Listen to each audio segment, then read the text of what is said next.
4 of the Adam Cohen Coaches Show. A spectacular job by Zach Russo last week and Samantha Maceda, helping to get all the work done in my absence.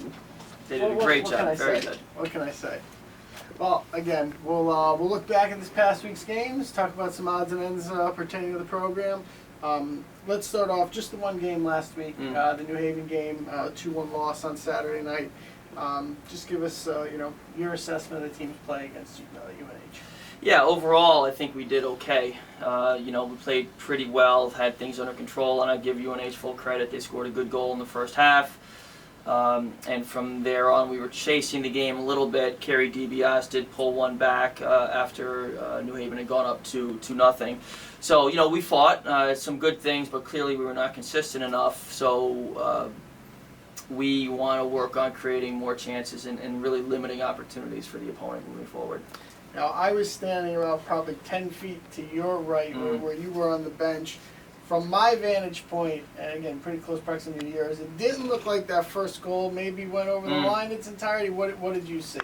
What feedback did you get back from the defenders who were in the play as well? Frankly, I never talked to them about it afterwards. I saw that they disagreed with it during the game.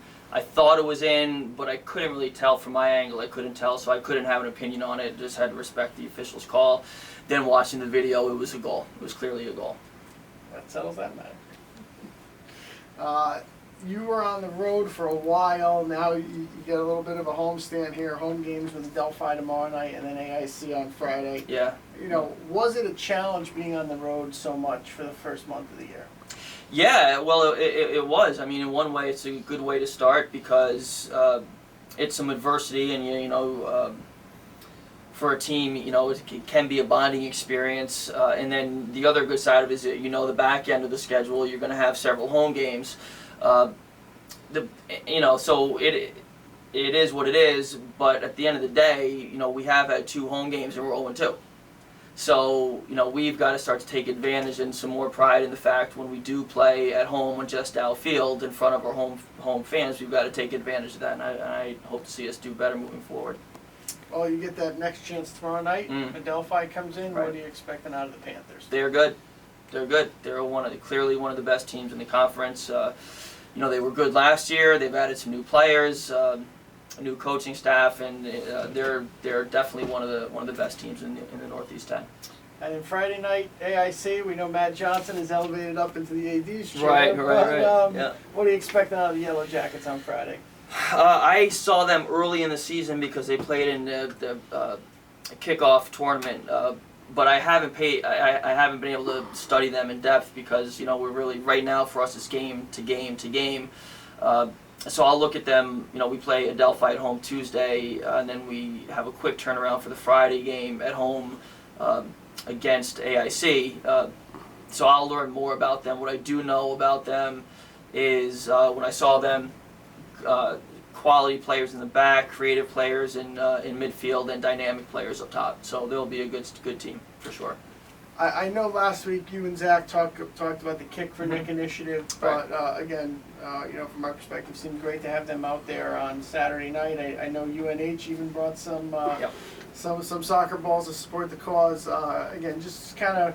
Refresh the memories of our viewers on Kick for Nick, and don't forget October 17th is your next chance to bring a soccer ball to help out this tremendous cause. Yeah, Nick Medeiros was a U.S. military member that was killed in Iraq several years ago, and in his memory, his family has created a foundation that's accepting new or used soccer balls to donate to children in need that don't have access to soccer balls, whether it's in Iraq or other countries around the world. And to this point, they've been able to collect about 45,000 donated soccer balls. And to see U.S. military members now take those soccer balls and deliver them to children around the world with Nick Medeiros' name actually on the soccer balls is really it can be emotional actually thinking about it and to think about what the meaning that carries. So it was great to see all the people that did donate soccer balls over the past few years. The event where they are actually going to have the final collection is going to be on the 23rd, but as you mentioned, on the 17th here at home. the military members will be here on campus again at our game to collect those any soccer balls, and they can be new or used, but as many as we can get is certainly appreciated. So Zach and Sam on the other side of the lens there, and everybody else on the other side of the screen. I'm going to take a look at my garage. I know I got a few in there, and so please remember to come on out for the October 17th game, and make sure you bring a new or used soccer ball to help this great cause. Thank you very much. Can go off script a little bit. Sure. One thing that we didn't talk about beforehand, I had a chance to have a pregame clinic with South Central Premier Yeah. on Saturday. Yeah. How did all that go? That was great. You know, we had girls from 2 different teams, from the U12s and U13s. I know Gary Collins' team was here, and to, you know, to create that experience, not just for the girls, the young girls that are visiting campus, but for our current student athletes to understand how to give back and how they can influence young ladies. I think that has a huge value, and hopefully it can be a part of the experience for our student athletes in addition to the girls that are here at the event. So we love having them, and anytime youth teams come out, we really appreciate it, and we love having them. Last question before we send you off on your way to get ready for tomorrow night. You're roughly at the midpoint way in the season, you know, right in the mix of kind of a cluttered conference standings. Sure. You know, through this first half, what have you liked, and what do you think you still need to improve on in the season's second half? I like our team. I like our players. I like the coaching staff. You put it all together, and we have a lot here.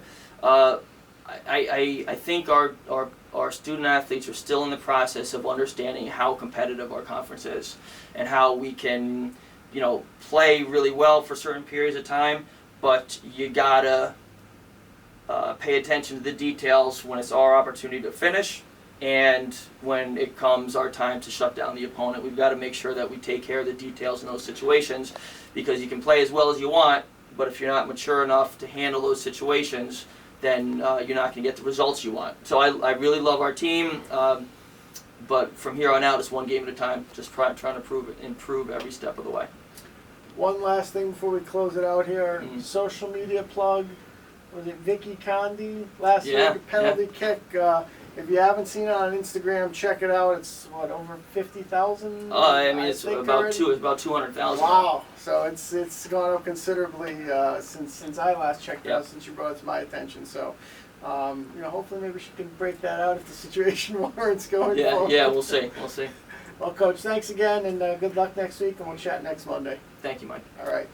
Thanks, everyone, and have a good week. And we'll be back here, same time, same channel next Monday. Have a good week, everyone.